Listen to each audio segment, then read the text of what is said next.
TASCAM X-48 digital hybrid workstation was first released on April 13, 2004. The TASCAM X-48 can handle entire productions, from recording and mixing to the final master.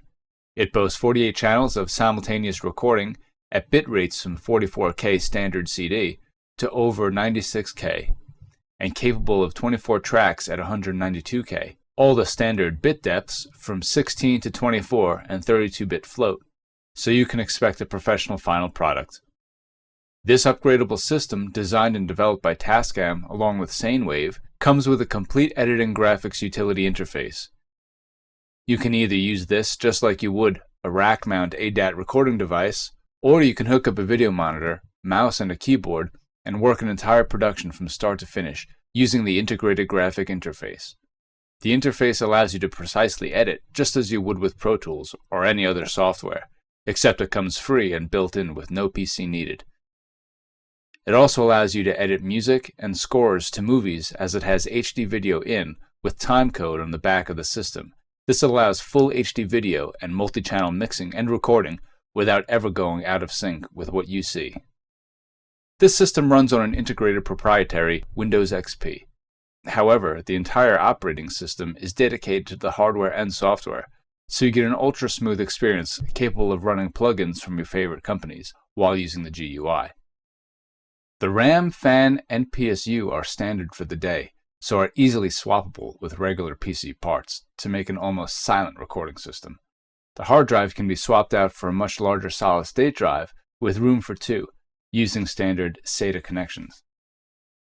On the front of the unit you can see 48 individual LED UV meters, with ARM mute buttons for each track, a DVD-CD reader-writer to save import or export files and entire projects, as well as safely storing them on physical media, up to 4.5 gigs per DVD.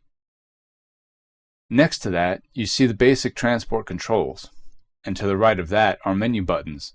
These access the menu groups like Project, Sync Functions, Preferences, and more. Basically everything you need to access for a basic recording device and system settings.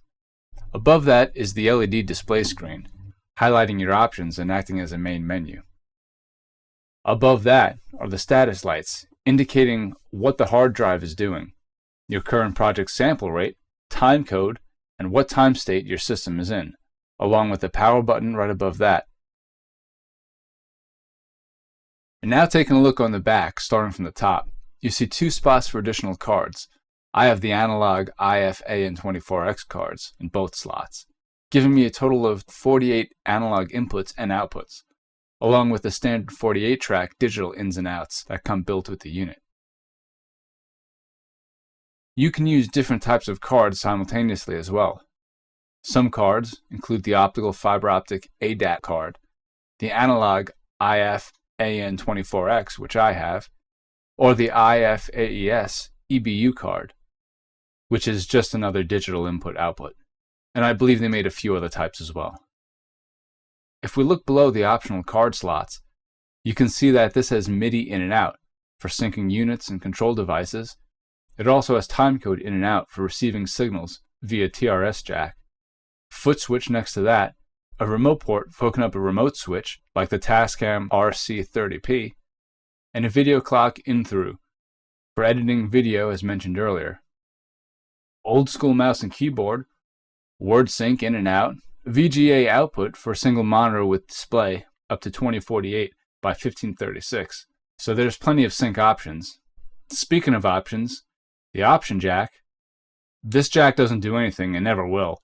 Just pretend it doesn't exist. No, seriously, it says that in the official manual from TASCAM. Anyway, it's 4 USB 2.0 ports for mouse, keyboard, external hard drives, flash drives, or what have you. 2 Ethernet jacks for networking machines, PCs, for sending control queues. The 1000 port is programmable for Cat5 network connections, control signal and audio data. Coaxial SPDIF connections for digital in and outs as well as syncing and audio. A Firewire port for PC communication and a number of other things. And finally the cooling fan and power supply unit. I've had mine replaced with a silent newer one. And so that's the basic overview. It takes about 4 to 5 rack spaces if you have the ears. I only have one, so I keep it on top of the desk above the HD24, which I also have hooked up to my board. Each of the different cards needs specific cables in order to use them properly, like the DB25303 and the analog DB25 TIDF cables. I'll make a video on that at some point. Well, stay tuned and thanks for watching. Any questions or comments, just ask and hopefully I'll answer them in the next video. See you soon.